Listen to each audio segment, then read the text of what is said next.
As of 10 in the morning ay huling namataan ang Bagyong Tino. 190 kilometers kanluran po ng Coron, Palawan. So unti-unti na itong lumalayo sa ating kalupaan. May taglay na hangin na 130 kilometers per hour. So bahagyang lumalakas po ito sa ngayon. At may pagbugso hanggang 180 kilometers per hour. At kumikilos west-northwest sa bilis na 20 kilometers per hour. Kung mapapansin po natin, yung kabuuan ng bagyo nakaka-apekto po dito sa malaking bahagi ng Mimaropa and some portions of Western Visayas and Negros Island region.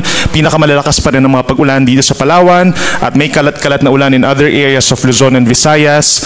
Kabilang na rin dito sa may Northern and Central Luzon. Kung mapapansin po nila yung buntot ng Bagyong Tino, nagdadala rin ng mga light to moderate rains sa areas ng Northern and Central Luzon.